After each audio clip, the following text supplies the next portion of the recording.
महादेव की एक ऐसी भक्त जिन्होंने भक्ति में आकर सांसारिक चीजों के साथ साथ अपने वस्त्रों का भी त्याग कर दिया। वो अपने आप को सिर्फ अपने बालों से ढककर रखती थी। आज हम आपको महादेव की मीरा कही जाने वाली महादेवी अक्का के बारे में बताते हैं। देखिए, कहते हैं कि बचपन से ही जो महादेवी थी वो शिव जी को चिन्ह मल्लिका अर्जुन, जो भगवान शिव का एक स्वरूप है, उनको इतना ज्यादा मानती थी, उनके प्रति इतना ज्यादा प्रेम था उनके मन में कि जैसे मीरा जी कृष्ण भगवान को अपना पति मानती थी, ठीक वैसे ही महादेवी बचपन से ही चिन्ह मल्लिका अर्जुन को अपना पति मानती थी। अब जैसे ही वो बड़ी हुई तो घर वालों ने उनकी शादी जबरदस्ती एक राजा से कर दी।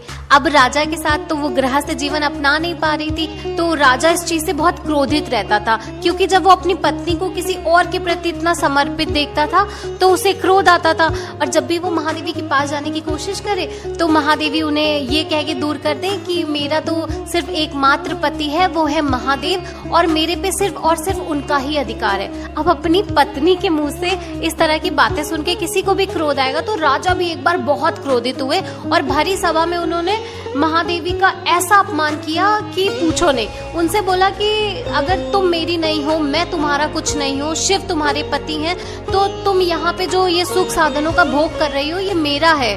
तो महादेवी ने कहा कि आज से मैं इन सारे सुख साधनों का त्याग करती हूँ। फिर उनके पति ने बोला कि ये जो वस्त्र पहने हैं ना, ये भी मेरे हैं। तो महादेवी ने उसी क्षण वस्त्रों का भी त्याग कर दिया और खुद को बालों से ढक लिया और वहां से चली गई। कुछ साल इधर उधर जंगलों में उन्होंने साधन किया। फिर वो श्री शैलम, जो मल्लिका अर्जुन ज्योतिर्लिंग के पास एक आश्रम है, वहां पर पहुंची। वहां पर उनको अक्का नाम दिया गया। अक्का का मतलब होता है बड़ी बहन, और तब से ही उनका नाम महादेवी अक्का पड़ गया और हम सब उन्हें आज तक महादेवी अक्का या अक्का महादेवी के नाम से जानते हैं। और फिर महादेवी अक्का मल्लिका अर्जुन ज्योतिर्लिंग के पास ही एक गुफा थी, वहां पर रहकर साधना करने लगी और अंत में कहते हैं कि भगवान शिव ने उन्हें साक्षात उसी गुफा में दर्शन भी दिए और जो उनकी आत्मा थी वो परमात्मा में विलीन हो गई और उसी श्री शैलम की गुफा में उनकी समाधि बना दी गई। और आज भी लोग कहते हैं कि जो महादेवी अक्का की समाधि है वहां पर एक अलग तरह का आकर्षण है, एक अलग तरह का तेज है।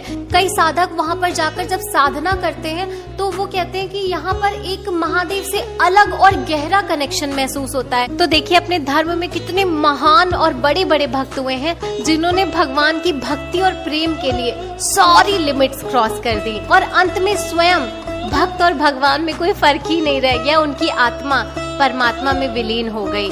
उन्हीं भक्तों में से एक थी महादेवी अक्का।